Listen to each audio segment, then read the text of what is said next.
Hey, welcome back everyone to This Week in Sin. I am your host, Gavin. Insert witty phrase using the word sin here. This week, the guys decided to listen to not Frank's prediction and sin Insidious The Last Key and The Greatest Showman, a musical that shows us all that being a horrible human being can be forgiven when you add music and lyrics. Insidious The Last Key at 118 sins and The Greatest Showman at 112.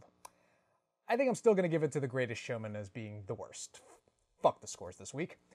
Music video sins gave us Psycho by Post Malone and Sin Pijama by Becky G and Natty Natasha.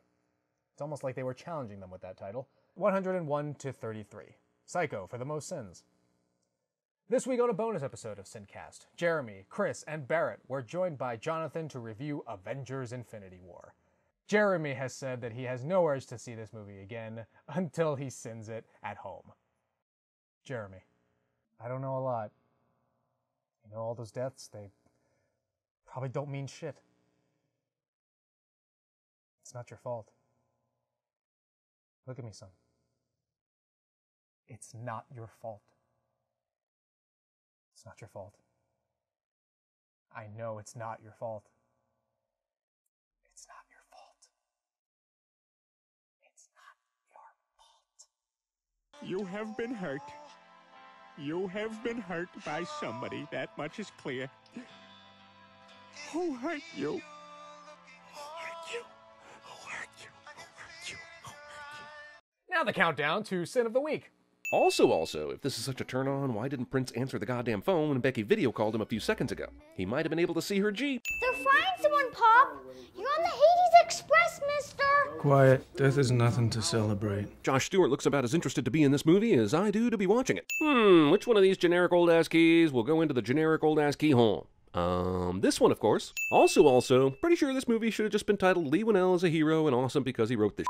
Seriously, we're a Lee Winnell with two hot girls threesome away from this just being a vanity project disguised as a shitty horror movie. But hey, it's the fourth movie in a franchise. Who's paying attention at this point? Now, this is one of those split-second jump scares that have you running out of the theater yelling, "Demons are real!" to the frightened concession workers. But look at this guy. He looks like someone who got kicked out of the Teenage Mutant Ninja Turtles because he didn't fit the color scheme. You didn't know the Turtles were racist? Well, it was 1953, so... Also, I wasn't sure you'd come if I asked, is exactly what my college girlfriend used to chant during sex in order to get me off. Why do you care what they think? Leave it to a white person to ask this question.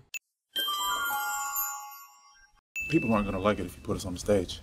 Oh, I'm counting on it. An entertainer that leverages the controversial nature of their work for their own gain? I want to be against it, but my business model depends on me being for it. Prediction time. The clue for next week is... What the shit? There's no clue.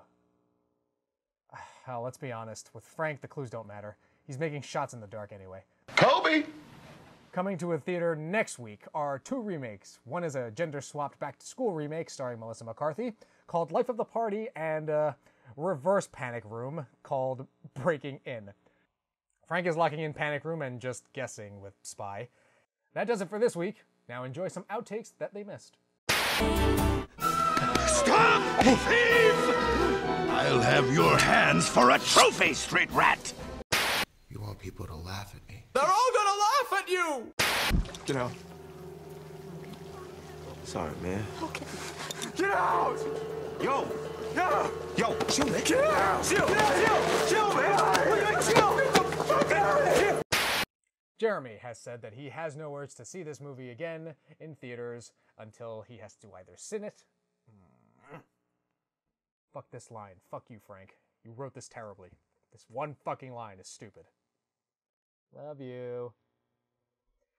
Jeremy said that he has no urge to see this movie again. This line makes no sense, Frank.